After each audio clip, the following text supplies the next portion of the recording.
பிதா, குமாரன், பரிசுத்த ஆவியார் ஆகிய திரியேக கடவுளின் திருநாமத்திற்கு மாட்சிமை உண்டாவதாக. நாம் கடவுளை தொழுவோம்.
பரலோகத்திலே சாட்சியிடுகிறவர்கள் மூவர், பிதா, வார்த்தை, பரிசுத்த ஆவி என்பவர்களே. இம்மூவரும் ஒன்றாயிருக்கிறார்கள். தேவனுக்கு பயந்து அவரை மகிமைப்படுத்துங்கள். வானத்தையும் பூமியையும் சமுத்திரத்தையும் நீரூற்றுகளையும் உண்டாக்கினவரையே தொழுது கொள்ளுங்கள். ஜெபம் செய்வோம். திரியேக கடவுளே, ஆசீர்வாதமான ஆராதனை வேளைக்காக உம்மை துதிக்கிறோம். மகிமையான ஆண்டவரை நெருங்கி சேர தந்த நல்ல கிருபைகளுக்காக உம்மை போற்றுகிறோம். பரலோக பிதாவின் அன்பினை உணரவும், குமாரனாகிய கிறிஸ்துவினுடைய கிருபையிலே பலப்படவும், பரிசுத்த ஆவியானவரால் பரிசுத்தத்தால் நிரப்பப்படவும் இந்த தொழுகையின் வழியாக உதவி செய்யும்.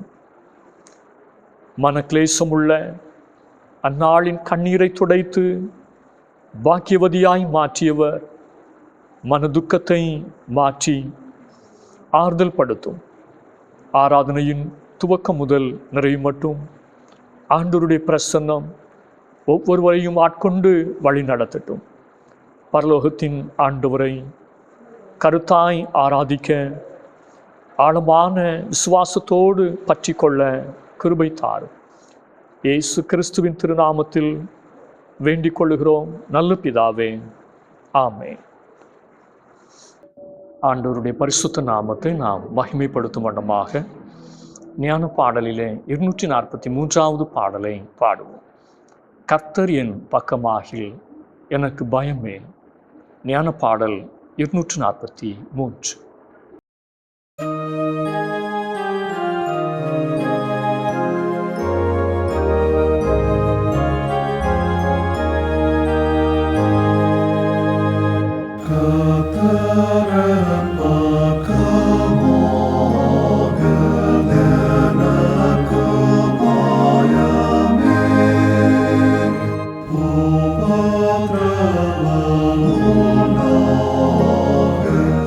Oh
இந்த நாளுக்குரிய திருமறை பகுதி அப்போஸ்தலனாகிய பவுல் கொரிந்தியருக்கு எழுதின 2வது நிருபம் அதிகாரம் 3 வசனங்கள் 1 முதல் 6 முடிய. 2 கொரிந்தியர் 3வது அதிகாரம் வசனங்கள் 1 முதல். எங்களை நாங்களே மறுபடியும் மெச்சிக்கொள்ள தொடங்குகிறோமோ, அல்லது சிலருக்கு வேண்டியதாக இருக்கிறது போல உங்களுக்கு உபசார நிருபங்களை அனுப்பவும் உங்களிடத்தில் உபசார நிருபங்களை பெற்றுக்கொள்ளவும் எங்களுக்கு வேண்டியதோ? எங்கள் இருதயங்களில் எழுதப்பட்டும் சகல மனுஷராலும் அறிந்து வாசிக்கப்பட்டும் இருக்கிற எங்கள் நிருபம் நீங்கள் தானே. ஏனெனில் நீங்கள் எங்கள் ஊழியத்தினால் உண்டாகிய கிறிஸ்துவின் நிருபமாயிருக்கிறீர்கள் என்று வெளியரங்கமாயிருக்கிறது. அது மையினால் அல்ல, ஜீவனுள்ள தேவனுடைய ஆவியினாலும் கற்பலகைகளில் அல்ல, இருதயமாகிய சதையான பலகைகளிலேயும் எழுதப்பட்டிருக்கிறது. நாங்கள் தேவனுக்கு முன்பாக கிறிஸ்துவின் மூலமாய் இப்படிப்பட்ட நம்பிக்கையை கொண்டிருக்கிறோம். எங்களால் ஏதாகிலும் ஆகும் என்பது போல ஒன்றை யோசிக்கிறதற்கு நாங்கள் எங்களாலே தகுதியானவர்கள் அல்ல. எங்களுடைய தகுதி தேவனால் உண்டாயிருக்கிறது. புது உடன்படிக்கையின் ஊழியக்காரராயிருக்கும்படி அவரே எங்களை தகுதி உள்ளவர் ஆக்கினார். அந்த உடன்படிக்கை எழுத்திற்குரியதாயிராமல் ஆவிக்குரியதாயிருக்கிறது. எழுத்து கொல்லுகிறது, ஆவியோ உயிர்ப்பிக்கிறது. இந்த நாளுக்குரிய திருமுறை பகுதி படித்தாயிற்று.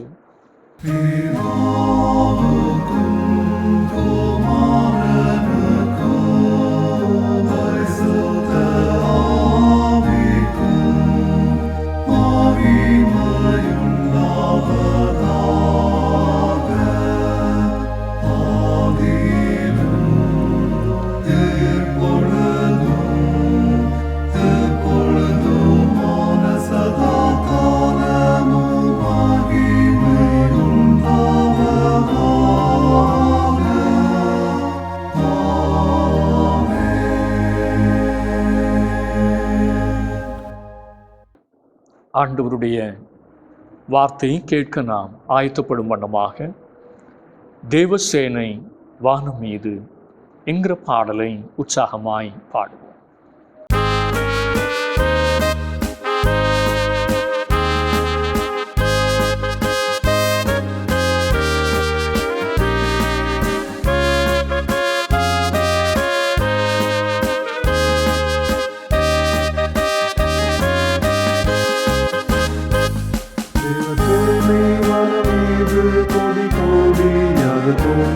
பல கோடி திரள் கூடி துணை தேடி வேகமோடும் விண்மீன்களிடமாறி பாரெங்கும் வந்து கொட்டு நானும் ஆடி மிக பாடி என் நேசருடன் சேர்வேன். அல்லேலூயா அல்லேலூயா அல்லேலூயா அல்லேலூயா அல்லேலூயா அல்லேலூயா அல்லேலூயா அல்லேலூயா அல்லேலூயா அல்லேலூயா அல்லேலூயா அல்லேலூயா அல்லேலூயா அல்லேலூயா அல்லேலூயா அல்லேலூயா. இன்று கண்டம் தனிலாடும் ஆட்சியாவும் மற்ற போகும் இருள் சூடும் இடி முழங்கும் குற்றம் கேட்கும் கண்ணீர் சிந்தும் தூய கூட்டம் சுத்த உள்ளம் சாட்சி பாடல் எங்கும் கேட்கும் நானும் ஆடி மிக பாடி என் நேசருடன் சேர்வேன்.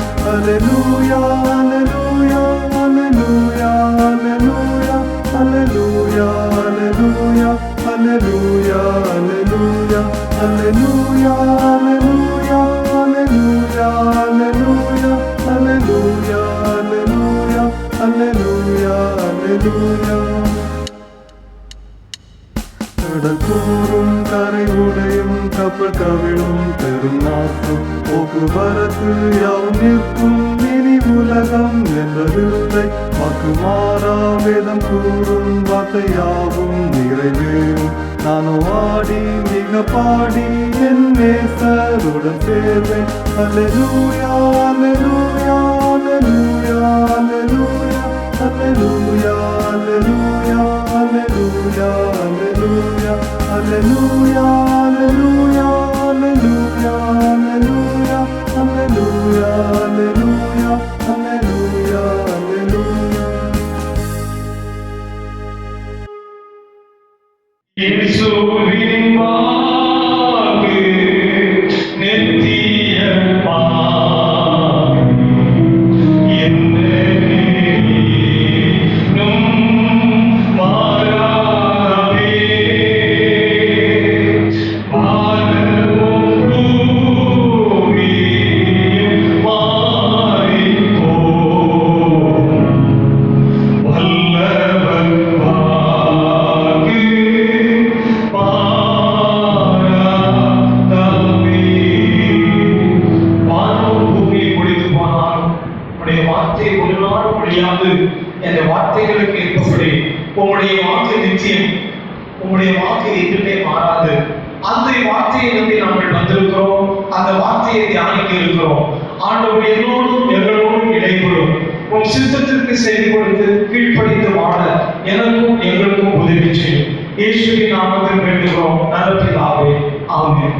கிறிஸ்துவுக்குள் அருமையானவர்களே, இந்த நாளிலும் தியானத்திற்கு நாம் VBS-க்காக கொடுக்கப்பட்ட கருப்பொருளை மையமாக கொண்ட திருமறை பகுதியை தான் நாம் தியானிக்க இருக்கிறோம்.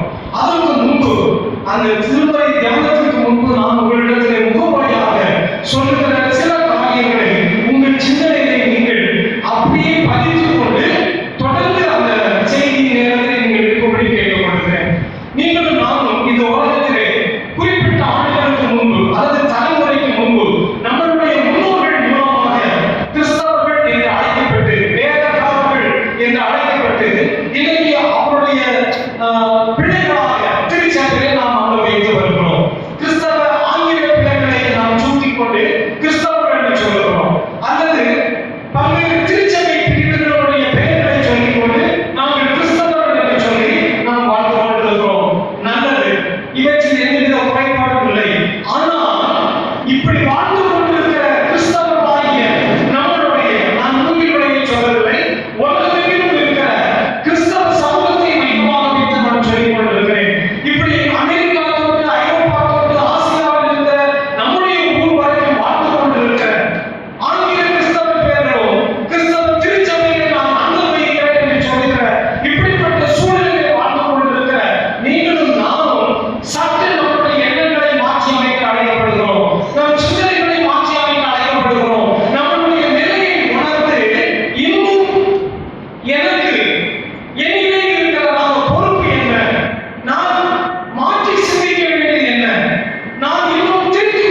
என்னுடைய சாட்சி. இல்லையா?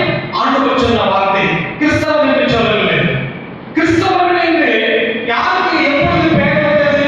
அவருடைய சாட்சியாக, அவருடைய சித்தத்தை செய்தவர்களாக, அவருடைய சீடர்களாக வாழ்ந்தவர்களுடைய வாழ்க்கை முறையை, வாழ்வியல் முறையை பார்த்து அவர்கள் சூட்டிக் கொள்ளவில்லை.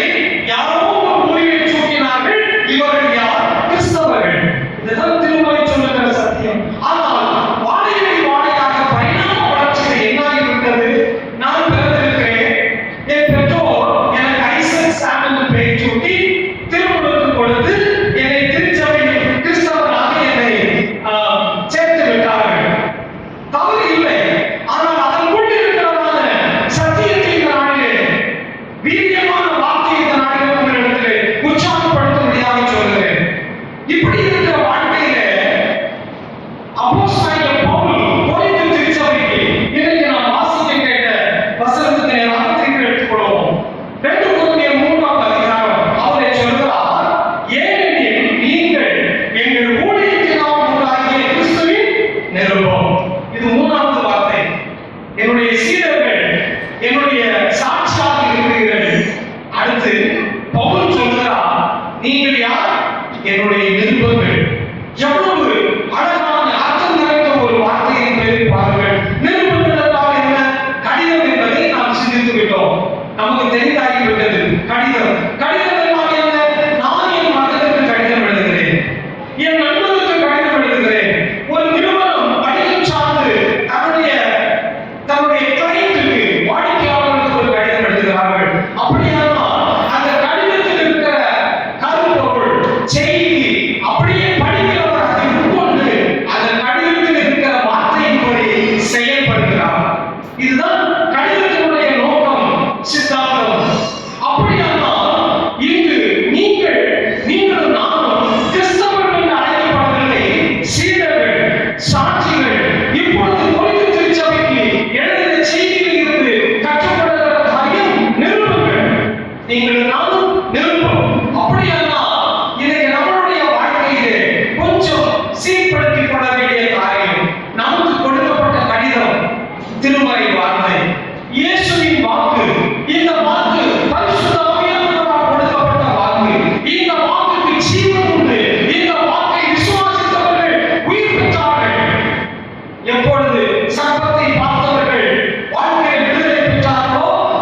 பழைய உடன்படிக்கை எழுத்து மணி. ஆனால் புதிய உடன்படிக்கை மிகவும் எளிதாக்கி கிறிஸ்துவின் மூலமாக கொடுத்தார். என்ன கொடுத்தது? ஆவியினாலே. அப்படின்னா என் மனதிலேயே நான் யாரையும் தீங்காக நினைக்க மாட்டேன், களவு செய்ய மாட்டேன், கள்ளக்கணக்கு எழுத மாட்டேன், கள்ள வவுச்சர் ரெடி பண்ண மாட்டேன், லஞ்சம் வாங்க மாட்டேன், என் ஊழியர் பிரிவினையை உண்டு பண்ண மாட்டேன், போல் உண்ட மாட்டேன், சண்டையை உருவாக்க மாட்டேன். எப்படி இருக்கிறது பாருங்கள். நிருபம் இவர்கள் தான் மெய்யான நிருபம். கிறிஸ்தவன் இந்த பெயரை மறந்துவிடும். எத்தனை ஆண்டுகள் கிறிஸ்தவன் என்று சொல்லி சர்டிபிகேட் சொல்லிக் கொண்டிருக்கிறது. ஆனால் 2025 ஆண்டில் இந்த உலகத்தில் அமெரிக்கா தொட்டு இங்கு வரைக்கும் இந்த கிறிஸ்தவர்களால் இந்த தேசம் உலகம் சீரழித்துக் கொண்டிருக்கிறது. இப்பொழுது எங்கு பார்த்தாலும் பிரிவினை. திருச்சபை ஐரோப்பிய நாடுகளிலே ஆராதிப்பதற்கு ஆட்கள் இல்லை. ஊழியர்கள் சிறைக்கு சென்று கொண்டிருக்கிறார்கள். களவு, விபச்சாரம், மாரல் இஷ்யூ, அபியூஸ் யார் செய்து கொண்டிருக்கிறார்கள்? கிறிஸ்தவர்கள் செய்து கொண்டிருக்கிறார்கள். திருடு, கொலை. தமிழ்நாட்டிலே ஊழியர்கள் கைது, போதகர்கள் கைது, திருச்சபை பொறுப்பாளர்கள் கைது. இதுதான் இன்றைய கிறிஸ்தவத்தினுடைய நிலைமை. ஏனென்றால் திருமறையை புரிந்து கொள்ளவில்லை, புரிந்து கொள்ளும் உள்வாங்கவில்லை, உள்வாங்கியும் செயல்படுத்தவில்லை. ஆனபடியினால் இந்த ஆண்டு டிபிஎஸ் கொடுக்கப்பட்டது. நீங்களும் நானும் புதுவடை அல்லது நாங்கள் பிரிஸ்தவ சர்ச்சி கிறிஸ்தவர்கள் அல்ல, நாங்கள் இயேசு கிறிஸ்துவினுடைய நிருபம். ஆமென், அல்லேலூயா. கிறிஸ்துவின் நிருபங்கள், கிறிஸ்துவின் நிருபம். என் பெயர் கிறிஸ்தவர், என் சபையில் மெம்பர்ஷிப் கிறிஸ்தவர், அப்படியே இருக்கட்டும். உயிர் உள்ள என்னால் ஒருவரை மாற்ற முடியுமா? முடியும். எப்பொழுது முடியும்? எனக்குள் கிறிஸ்துவின் வார்த்தை இருந்தால், என் செயலில் கிறிஸ்துவின் வார்த்தை இருந்தால், என்னுடைய சிந்தனையில் கிறிஸ்துவின் வார்த்தை இருந்தால் என் மூலம் ஒருவர் மாற முடியும். இதான் சத்தியம், இதான் தியாலஜி, இதான் இறையியல். எனவே கிறிஸ்துவுக்குள் அருமையானவர்களே, இதை படிக்க கேட்ட ஒரு பாடம். என்ன பாடம்? சிறுபிரியாய் எங்கெழுவோம் உலகம் எங்கெழும். ஆண்டவர் நம்மை சிறுபிரியாக எளிமைக்கு பிரகாசிக்க நம்மை விருப்பமாக அழைக்கிறார்.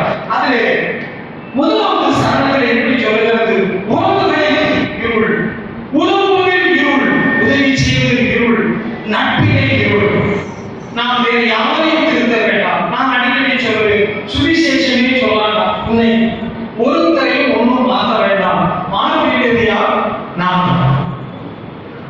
மாறினால், நான் தயவு செய்து நான் சொல்லுறதை நீங்கள் முழு மனதோடு இன்றைய நிலையை உணர்ந்து, தன் நிலையை உணர்ந்து, சாக்கு போக்கு சொல்லாதபடி, காம்ப்ரமைஸ் பண்ணாதபடி, நானாக இருந்து சரிதானே, என்னிடத்திலே மாற்றம் வராவிட்டால் எப்படி உங்களுடைய மாற்றம் வரும்? என்னிடத்திலே ஒரு சிந்தை மாறாவிட்டால் எப்படி எத்தனை குடும்பங்கள் கூடாதே வரும்? இது எல்லாரும் சொல்லுகிற செய்திதான். உங்களை நான் மேற்கோள் காண்பிக்கிறேன். உதவுவதில் நட்பிலே இருள், நடைமுறையில் இருள். அப்ப பிராக்டிக்கல் வாழ்க்கை இருந்தால் அதனால் ஆராதிக்கிறது. ஜீவ ஒளியில் போகிறே, ஜீவ வசனம் கூறுவோம். இப்படிதான் சொல்லி படிக்கிறோம். அடுத்து பாருங்கள், வாழ்வினிலே இருள், வழியெல்லாம் இருள், வஞ்சகமான இருள், வன்முறையான இருள். குறிப்பிட்ட ஆண்டுகளிலிருந்து இன்றைக்கு வரைக்கும் யாராவது நீங்கள் இல்லை என்று சொல்லுங்கள், நான் இந்த குறிப்பிட்டிருந்து இறங்கி இப்படியே நான் வீட்டுக்கு போறேன். குறிப்பிட்ட ஆண்டுகள், அது 50 ஆண்டோ 70 ஆண்டோ, கிறிஸ்தவர்கள் பத்திரிகையில களவு, திருடு, கற்பழிப்பு, லஞ்சம் செய்து பத்திரிகையில் பெயராமல் இருந்தது உண்டா? ஐயா, நான் சொல்றது தமிழ் புரியுதா? 50-70 ஆண்டுகள்ல அல்லது சமீபமாக நம்மளுடைய வயதில் இருக்கிறவங்க பத்திரிகையில கிறிஸ்தவ பெயர்களை சார்ந்தவர்கள், ஊழியர்களாலிருந்து கடைநிலை மக்கள் வரைக்கும் பத்திரிகையில செய்தி வராமல் இருக்கிறதா, செய்தி வந்து கொண்டிருக்கிறதா? சொல்லுங்க. நம்மை சீர்தூக்கி பார்ப்பதற்கு வெட்கப்படக்கூடாது. ஆண்டவர் இப்படிப்பட்டவர்களை பார்த்துதான் சொன்னால் நிறைய வார்த்தைகள் சொன்னார். நான் சொன்னால்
வறுமை புதிய யுகம், புதிய நம்ம பாட்டு படிக்கிறோம் இல்லையா? அதை ஒரு சாதனை படிப்போமா? புதிய சிந்தை, புதிய ஆசை, புதுப்பித்தாகுமே, அதை புகழ்ந்து பாடுமே, புதுப்பித்தாகுமே, அதை புகழ்ந்து என்னைக்கு புதிய சிந்தை வரும், என்னைக்கு புதிய ஆசை வரும்? ஆனால் என்னுடைய என்கிட்ட இருக்கிற பைக் லேட்டஸ்டா வரணும், என்கிட்ட இருக்கிற கார் லேட்டஸ்டா வரணும், என் வீட்டில் இருக்கிறதான எலக்ட்ரானிக் ஐட்டம்ஸ் லேட்டஸ்டாக வரணும். புதிய புதிய புதிய ஒலி பிடிக்கிற இத்தோண்டு பாட்டு இப்படிதான் இருக்கு. ஜேபி 13,000 சவுண்ட் இனிமையாக இருக்கிறது, கேட்பதற்கு இவைகளே புதிய ஆசை, புதிய சிந்தை. ஆனால் நிர்மலமாக வாழ வேண்டிய நான் கிறிஸ்தவன் என்று சொல்லி சொல்லி ஏதோ ஒரு பாணியிலே வாழ்ந்து கொண்டிருந்து அன்பாக, நற்சிந்தையோடு, புது வாழ்வாக, வெற்றி வாழ்வாக, சமாதானப்படுகிறவராக வாழ்விலே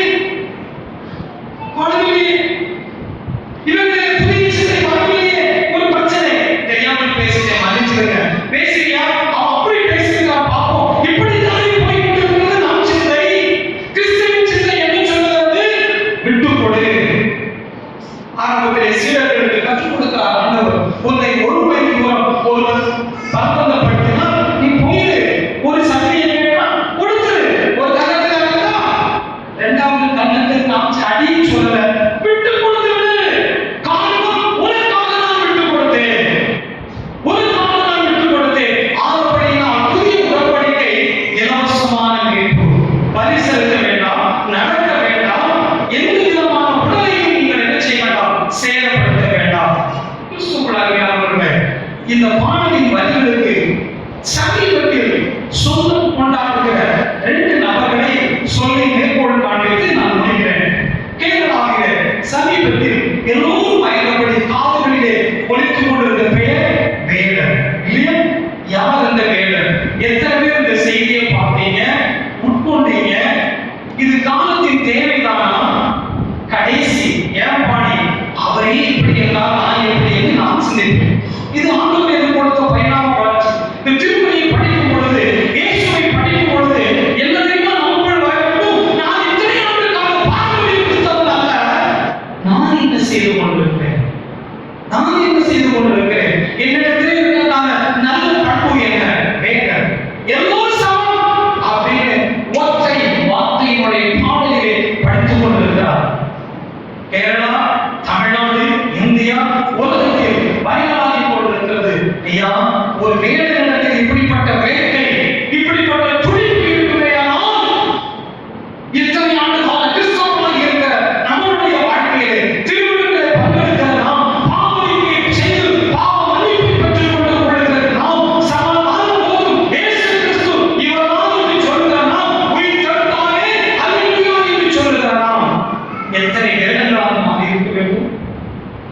29 வயது மனிதனுடைய உள்ளத்திலே இத்தனை வேட்கை இருக்குமானால் அழியாத ராஜ்யம், ஆவிக்குரிய ராஜ்யம், உயிர்ப்பிக்கிற ராஜ்யம், ஒன்றுபடுத்துகிற ராஜ்யம், சமாதானப்படுத்துகிற ராஜ்யம், கட்டுகிற ராஜ்யம். நீங்கள் நான் எப்படிப்பட்டவர்களாக இருக்க வேண்டும்? இப்பொழுது கிறிஸ்தவன் சொல்கிறோம். வேதம் கிறிஸ்தவன் அல்ல, வேதம் திருவிழத்திற்கு சம்மதக்காரர் அல்ல, வேதம் பாவ மன்னிப்பை பெற்றவர் அல்ல. அவருக்குள் எப்படி இந்த வேட்கை வந்தது? புதிய சமுதாயத்தை படைக்க வந்த கிறிஸ்து இன்றைக்கு நம்மளை மீண்டும் ஒரு புதிய உலகத்தை படைக்க அழைக்கிறார். 2 போன வாரத்தில் இருந்து கடந்த 10 நாட்களாக நீங்கள் கேட்டுக்கொண்டிருக்கிற ஒரு பேர் இப்ராஹிம் டெராரோ. இல்லையா? இந்த பேரை கேள்விப்பட்டிருக்கீங்களா? இப்ராஹிம் டெராரோ கேள்விப்பட்டிருக்கீங்க? நான் ஆப்பிரிக்காவில் பேசுறேன், இங்கதான் பேசுறேன். ஆப்பிரிக்காவில் அந்த நாட்டுக்கு பேர் என்ன? பர்கினோ ஃபாசோல. பர்கினோ ஃபாசோல 39 வயது இளைஞர் இப்ராஹிம் 34 வயதிலே ஜனாதிபதியாக அந்த நாட்டின் அதிபராக ராணுவ புரட்சியின் மூலமாக சமீபத்தில் அவருடைய நாட்டில் இந்த இப்ராஹிம் ஏற்படுத்தின காரியங்கள் தெரியுமா? 63% முகமதியர்கள், மீதி இருக்கிற 27% கிறிஸ்தவர்கள். இந்த 2 தரத்தாரையும் ஒரு பெரிய வளாகத்திலே போட்டு எனக்கு ஒற்றுமை முக்கியம், மதம் முக்கியம் அல்ல. நல்ல சிந்திக்கணும். எனக்கு மதம் முக்கியம் அல்ல, எனக்கு என் தேசத்தின் ஒற்றுமை முக்கியம், என் மக்களுடைய ஒருமைப்பாடு முக்கியம், சமாதானம் முக்கியம் என்று சொல்லி விருந்து உண்டு பண்ணி ஒருவருக்கு ஒருவர் விருந்து உண்டு வாழ்ந்தார்களே. நீங்கள் நான் செய்ய முடியுமா? நம்ம ஊர்ல இதற்கு ஒரு இப்ராஹிம் யாராக வரப்போகிறார்? நீங்கள் நான் ஒரு இப்ராஹிமாக மாற எத்தனை நீங்கள் ஆயத்தமாக இருக்கிறீர்கள்? ஒரு நாட்டின் அமைதிக்காக நடந்தது என்ன தெரியுமா? நான் அவர் 34 வயது, இப்பொழுது 39. இத்தனை 4 ஆண்டுகளில் அந்த தேசத்தில் என்னுடைய நாட்டை யாரும் அடிமையாக்க முடியாது, சுரண்டி வாழ முடியாது, ஏமாற்றி பிழைக்க முடியாது. எல்லா வளங்களும் எங்கள் நாட்டில் இருக்கிறது. நாங்கள் விழிப்புணர்வு அடைந்து விட்டோம், நாங்கள் காரணமாக இருக்க போகிறோம் என்ற சபதம் எடுத்து ஜிடிபி வளர்ந்து கொண்டிருக்கிறது. வேலை வாய்ப்பு, மருத்துவம், கல்வி, அநேக அவர்களிடத்தில் மசூதி கட்டி தருகிறோம் என்று சொன்னார்கள். இப்ராஹிம் என்ன தெரியுமா சொன்னார்? மசூதி வேண்டாம், அல்லாஹ்வை தொழுது கொள்வதற்கு எங்களுக்கு மசூதி இருக்கிறது. இப்ராஹிம் சொன்ன வார்த்தை என்ன தெரியுமா? பள்ளிக்கூடம் கட்டித்தார்கள். அருமையான கிறிஸ்தவர்களே, என் அன்பு சொந்தங்களே, என்னுடைய அன்பு நிறுவனமாகிய மக்களை உங்களிடத்தில் நான் கேட்கிறேன். ஒரு இப்ராஹிமுக்கு வந்த 39 வயது தன் நாட்டை குறித்து அக்கறைப்படுகிறானே, நான் நம்ம இந்தியாவை குறித்து அக்கறைப்பட வேண்டாம். என் கிராமம், என் சபை, என் சபை, என் மக்கள், அந்த அடிப்படையிலாவது ஒவ்வொரு கிறிஸ்தவ சமூகமும் இப்படிப்பட்ட ஒரு சிந்தனையை ஏற்படுத்தினால் நிச்சயமாக நாம் மெய்யான நிருபங்களாக வாழ்ந்து நாம் வாழ்கிற தலைமுறையிலேயே வளர்ந்து கொண்டிருக்கிற சமுதாயத்திற்கு இதுதான் வாழ்க்கை என்பதை காண்பிக்க வேண்டும். இன்னைக்கு பார்க்கிற மக்கள் என்ன நினைக்கிறார்கள்? கிறிஸ்தவர்கள் என்றால் பிரிவினை, கிறிஸ்தவர்கள் என்றால் சண்டை போடுவார்கள், கிறிஸ்தவர்கள் என்றால் கோச்சுக்கு போவார்கள், கிறிஸ்தவர்கள் என்றால் அடி நடக்கும், கிறிஸ்தவர்கள் என்றால் அரசியல் இருக்கும், கிறிஸ்தவர்கள் என்றால் எக்ஸெட்ரா எக்ஸெட்ரா அப்படின்னு சொல்லிட்டு நம்ம மனசு என்ன சொல்லிட்டு இருக்கு? பிரிவினை இருக்கத்தானே செய்யும் பிரதர், சிஸ்டர், பிரிவினை இருக்கத்தானே செய்யும். யார் சொன்னார்கள் இந்த சத்தியத்தை? இந்த முன்னாள் போல இந்த உப்புச்சப்பில்லாத காரியத்தை யார் கற்றுக் கொடுத்தார்கள் நமக்கு? பிரிவினை இருக்கத்தானே செய்யும், திருச்சபை என்றால் பிரிவினை தானே. எந்த சத்தியம் சொல்கிறது? எந்த இயேசு சொன்னார்? இயேசு சொன்னார், எல்லோரும் மறந்திருங்கள், நீங்கள் எல்லாம் என்னுடைய பிள்ளைகள், என்னுடைய பிள்ளைகள் என்று சொன்னார். உயர்வும் இல்லை, தாழ்வும் இல்லை. அங்க இல்ல, இங்க. இதையே புரிஞ்சு கொள்ளல. எல்லாரும் செத்த போறோம், பரலோகத்துல போய் உயர்வு இல்ல, பசி இல்ல, பட்டினி இல்ல, தப்பா நினைச்சிட்டு இருக்கீங்க. பூலோகத்திலேயே மனதில் உங்கள் பரலோகராஜ்யம் சமீபத்தில் இருக்கிறது. எங்க இருக்கிறது? எனக்குள், உங்களுக்குள். நமக்குள்ளாக ஒற்றுமையும் பிரிவினையும் சமாதானமும் இருக்க வேண்டும். பிரிவினை இல்லாத சமாதானமாக இருக்க வேண்டும் என்று ஆண்டவர் விரும்புகிறார். பூலோகத்திலே இந்த 0 முதல் 80 வயசு, 90 வயசு, 100 வயசு இந்த வாழ்க்கைக்குள்ளாக நான் சிரிக்க முடியும், பேச முடியும், சண்டை போட முடியும், மன்னிக்க முடியும், அழ முடியும். சுய நினைவு இழந்து படிக்கல இருப்பேன், மனித பிறகு பெட்டியில இருப்பேன். என்னை சுற்றி எத்தனை பேர் இருக்காங்க எனக்கு தெரியாது. நான் குழந்தை பிறக்கிறது, குழந்தை பிறந்து குறிப்பிட்ட நாட்கள் வரைக்கும் அந்த பிள்ளைக்கு பார்வையிலே அந்த ஆப்ஜெக்ட் தெரியாது இல்லையா? சுய நினைவும் உருவாகாது. அப்போ ஒரு 1000 பேர் வந்து பார்த்துட்டு இருப்பாங்க. அந்த குழந்தைக்கு தெரியுமா? தெரியாது. அருமையானவர்களே, எப்பொழுது எனக்கு சுய நினைவு, சுய புத்தி உருவாகிறதோ, எப்பொழுது என் சுய நினைவு, சுய புத்தி நின்று விடுகிறதோ, அதுக்குள் பேசலாம், சிரிக்கலாம், சண்டை போடலாம், மன்னிக்கலாம். இவைகளை செய்யாதபடி மறைத்த பின்பு ஒரு வருஷம் பார்க்கணும்னு நினைச்சேன், என்ன செய்ய? இப்படி எத்தனை நாட்கள் சொல்லிக் கொண்டிருப்போம், அவருக்கு தெரியுமா? நான் சமாதானம் ஆகணும்னு நினைச்சேன், அதுக்குள்ள செய்தி இப்படி வந்துச்சு. இப்படி எல்லாம் பேசி ஏன் உன்னதமான மகிழ்ச்சியான சந்தோஷமான ஒரு வாழ்க்கையை கடந்து கொண்டிருக்கிறோம். இதற்கு நாம் கிறிஸ்தவர்களா வேண்டாம், நிருபங்களாக மாறும். எனக்கு அன்பான திருச்சபை மகளே, என்னுடைய வாழ்க்கையிலே இந்த இயேசு 83 என்னை தொட ஆரம்பித்தார். அவருடைய வார்த்தையை படிக்க ஆரம்பித்து இன்றைக்கு வரைக்கும் நான் சொல்கிறேன், அவருக்கான நிருபமாக வாழ்ந்து கொண்டிருக்கிறேன். வேலை செய்கிற இடத்திலே நிருபம். என்னுடைய வேலைக்கான முதலாளிகள் சொல்வார்கள், ஐசர் அநியாயத்துக்கு நலமாக இருக்கிறீர்கள், சிறு தவறு கூட செய்யவில்லையே. என் பெற்றோர்கள் அப்படி என்று சொன்னார். இரண்டாவதான் என் இயேசு. முதலாவது யார்? என் பெற்றோர் நல்லவர்கள். அடுத்ததுதான் என்னுடைய இயேசு. ஏன்னா முதலாவது என் பெற்றோரை தான் எனக்கு தெரியும். என் அறிந்து வந்த பிறகுதானே இயேசு என்ற ரட்சகரை நான் அறிந்தேன், புரிந்தேன். என் பெற்றோர் நல்லவங்க. அருமையானவர்களே, நம்மளுடைய பெற்றோருடைய பெயர்களை கெடுக்காமல் இருக்க வேண்டும். இரண்டாவது, பரம பெற்றோராகிய இயேசு ராஜாவின் பெயரை கெடுக்காமல் இருக்க வேண்டும். எப்படி வாழ்வதற்கு நான் 2 பேரை சொன்னேன். இந்த பக்கத்தில் ஒரு வீரர், ஏதோ ஒரு கண்டம், இப்ராஹிம். இவர்களுக்குள் இருக்கிறதான துடிப்பு உங்களுக்குள்ளும் எனக்குள்ளும் வர வேண்டும். பவுல் சொன்னதை போல, என்னை பலப்படுத்துகிற கிறிஸ்துவின் நாள் எல்லாவற்றையும் செய்ய எனக்கு பலம் உண்டு. அன்பான வாய்ப்பு தந்தை தந்துச்சு. அருமையான பெரியவர்களே, பெற்றோர்களே, நம்முடைய ஆண்டவர் கட்டணமாகி ஒரு ஆலயத்தை கட்ட வேண்டும். அப்படியானால் சனிவமாகி ஆலயத்திலே இத்தனை பண்புகள் வந்துவிட்டால், இத்தனை வாழ்வியல் தத்துவங்கள் வந்துவிட்டால், அந்த ஆலயத்தை கட்டி முடித்து ஏகோபித்து அவரை மகிமைப்படுத்துவது முடியும். எஸ், முடியும், பாசிபிள். இந்த சத்தியத்துக்குள் வருவோம். ஒரே ஒரு காரியம், ஒரு பாடலின் வரியை நான் சொல்லி படிக்க போகிறேன். எல்லாம் தேவ சமூகத்திலே சுருக்கமா சொன்னேன். நேரம் போய் கொண்டிருக்கிறது இல்லையா?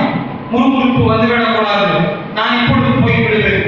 உங்களிடத்திலே போகாத சத்தியம் இருக்கிறது, உங்கள் கண்களிலே இருக்கிறது.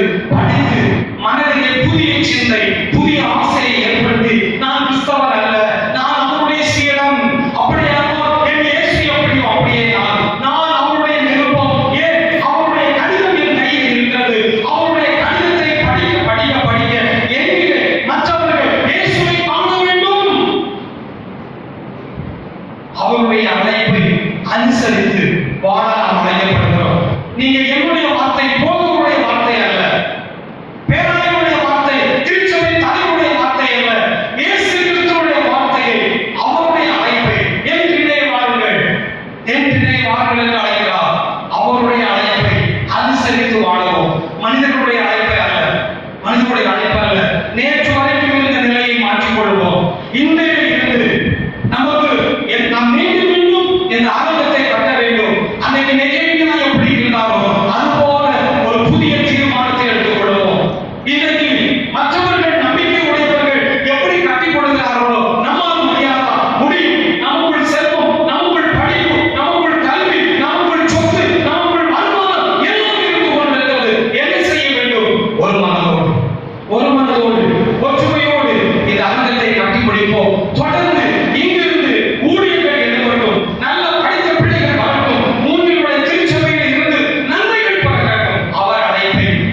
அன்பான திருச்சபை மக்களே, அண்ணன் ஐயா மாதாவின் மகிழ்ச்சி அவர் அழைப்பை அனுசரித்து வாழ ஒப்புக் கொடுப்போம்.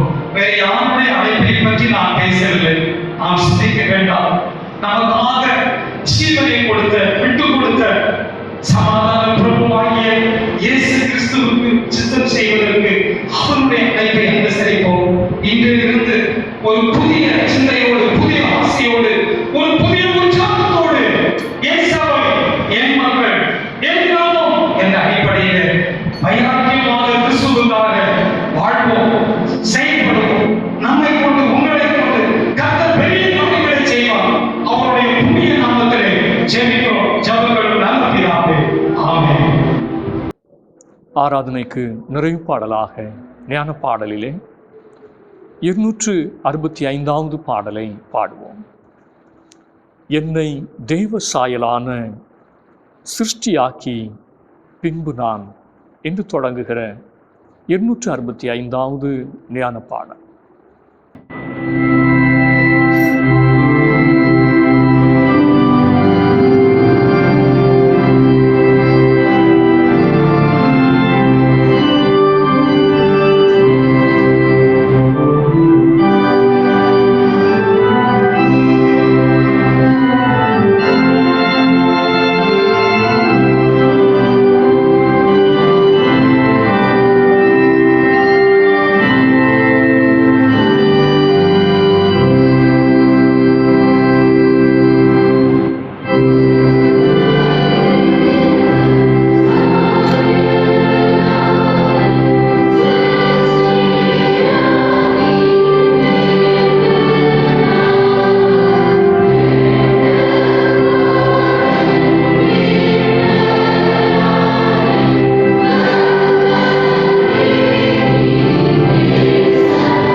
ஜெபம் செய்வோம்.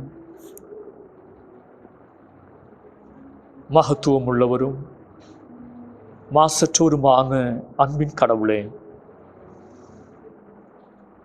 எங்களை அழைத்த தெரிந்தெடுத்த தயவை நினைத்து உம்மை நன்றியோடு துதிக்கிறோம், ஸ்தோத்திரிக்கின்றோம்.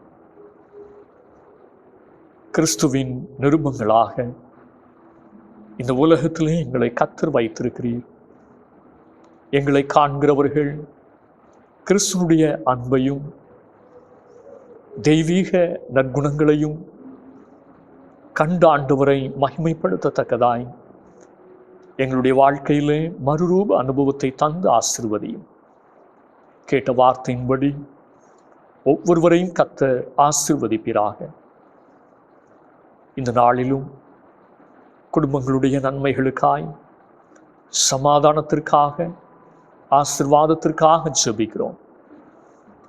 தகர்க்கப்பட்டு போன குடும்பங்களாக, பிரிந்து போன குடும்பங்களாக, எந்த குடும்பங்களிலே தம்முடைய பிள்ளைகள் மன கசப்புகளோடு வாழ்ந்து கொண்டிருக்கிறார்களோ, மறுபடியுமாய் தம்முடைய பிள்ளைகள் அன்பினால் ஒன்றிணைக்கப்பட்டவர்களாய் இணைந்து வாழவும், அன்பிலே ஒருவருக்கொருவர் ஒரு மனப்படவும் கர்த்தர் கிருபை பாராட்ட நாங்கள் ஜெபிக்கின்றோம்.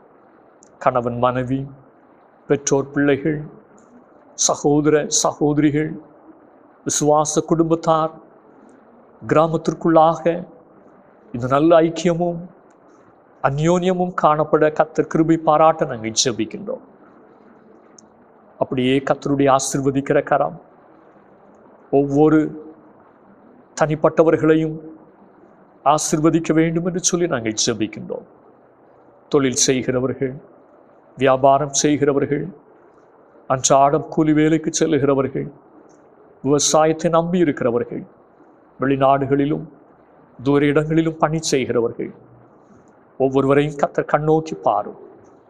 வேலைகளிலே உத்தமமாய் உண்மையாய் நின்று தங்களுடைய பணிவிடையை நிறைவேற்றி ஆசீர்வாதமாய் காணப்பட கர்த்தர் உதவி செய்யும். கர்த்தருடைய ஆசீர்வாதமே ஐஸ்வர்யத்தை தரும். அதனோடு அவர் வேதனையை கூட்டார் என்று எழுதியிருக்கிற வேத வசனத்தின்படி குறுக்கு வழிகளை நாடாதபடிக்கு, தவறான பாதைகளை தெரிந்தெடுத்து விடாதபடிக்கு, நேர்மையாக உண்மையாக தங்களுடைய பொறுப்புகளை நிறைவேற்றி தேவனுடைய ஆசீர்வாதங்களை சொந்தமாக்கி கொள்ள ஒவ்வொருவருக்கும் கர்த்தர் உதவி செய்யும். ஒவ்வொரு குடும்பங்களிலும் நிறைவான பொருளாதார ஆசீர்வாதங்களை தாரும். கடன் பிரச்சனைகள் எல்லாவற்றையும் மாற்றி குடும்பங்களிலே கர்த்தர் நிறைவை தந்து நடத்த நாங்கள் ஜெபிக்கின்றோம்.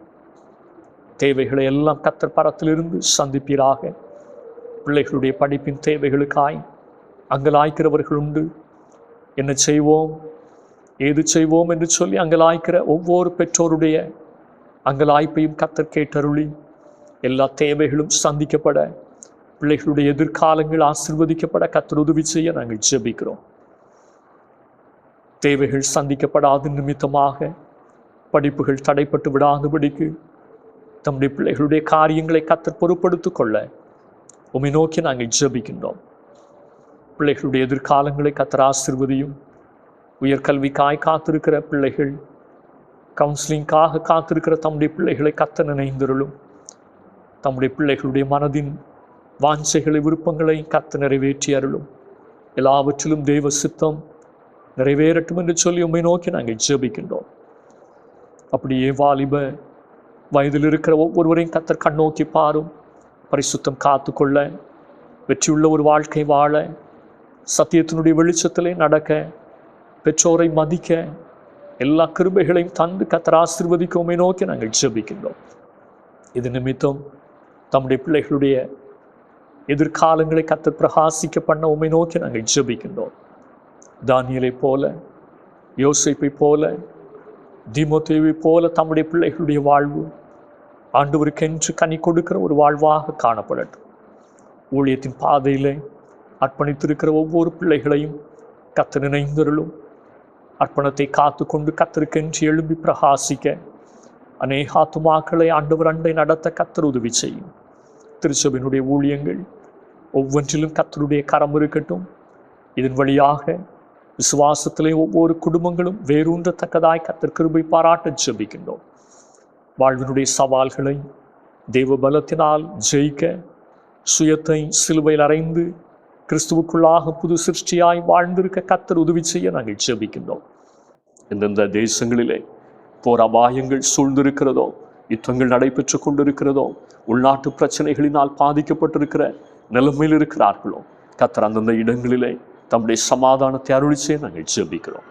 தேவனுடைய கரங்களிலே எங்களை ஒரு விசை தாழ்த்துகிறோம். கர்த்தர் ஏற்றுக்கொள்ளும். இயேசுனுடைய பேரில் கேட்கிறோம் நல்ல பிதாவே, ஆமென்.